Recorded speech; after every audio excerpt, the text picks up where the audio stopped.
L'univers n'est pas la limite, numéro 12. Bon, je vous en parle assez souvent, c'est pour ça que je suis venu un peu au bord de cette falaise, et surtout du torrent du Claret.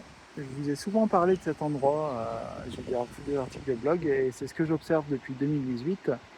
On est donc sous la Croix des Têtes, qui est ici. Là, au sommet, vous avez le grand pilier de la Croix des Têtes. Et un peu plus bas, donc, vous avez le torrent.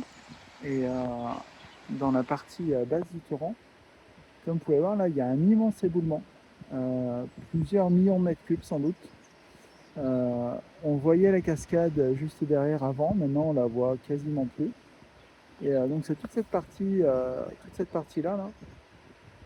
cette partie ici qui tombe sans cesse. À chaque fois qu'il y a des variations de température, à chaque fois qu'il y a de la pluie, et ben, ça tombe, ça se purge. Et je me demande ce qui va se passer avec tout ce bastringue là qu'on a ici, quand ça va se mettre à faire de grandes pluies. Est-ce qu'on n'a pas une partie de cet éboulement qui va finir dans le ruisseau, passer les différents radiers et puis filer dans l'arc un peu plus bas. On verra cet été selon les précipitations et ce qui tombera dans le bassin versant de la Croix des Têtes. Là, on a une zone intéressante. Alors, je crois que d'ici, on ne le voit pas. On fera une vidéo un peu plus haut. Mais sur la partie haute, là, ici, toute cette partie-là, des radiers ont été faits par le RTM, donc l'ONF, Paul Mougin et d'autres personnes. Là, dans cette partie-là, des radiers ont été faits. Dans la partie de la combe qui est sous le Crêt de la Part, donc le Crêt de la Part, c'est toute cette partie de montagne, des radiers avaient été fabriqués, mais rapidement, je pense qu'ils ont été détruits. Un autre élément intéressant qu'on peut voir sur cette montagne, c'est: pensez-vous que cette forêt est naturelle? Eh bien non, tout ceci a été planté par le RTM. On a des photos historiques justement de Paul Mougin qui nous montrent que toute la partie qu'on voit là, tout a été planté. Pas vraiment de choses naturelles. On voit d'ailleurs, chose amusante, je pense que vous verrez sur la vidéo, on a quelques hirondelles qui se baladent devant moi. Bon, de quoi on va parler dans cette lettre d'info numéro 12?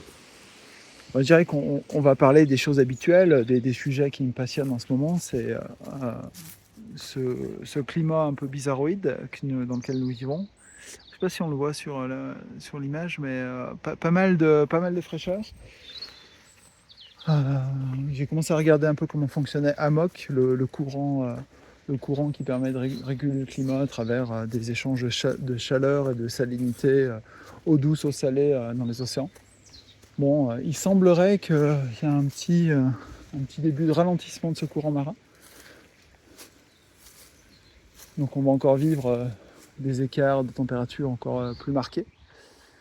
Et puis on va parler d'IA, on va essayer de faire un peu... J'aime bien faire de l'analyse d'image. Vous verrez, je vous ai préparé une petite analyse d'image de nos amis d'OpenAI et de leur manière de faire ça un peu artisanalement. Regardez ce qui pousse. C'est magique cette période. Et puis, je vais continuer à vous publier des photos parce que j'aime bien ça. Si ça vous permet de voyager un peu pour ceux qui n'ont pas l'occasion d'avoir beaucoup de nature.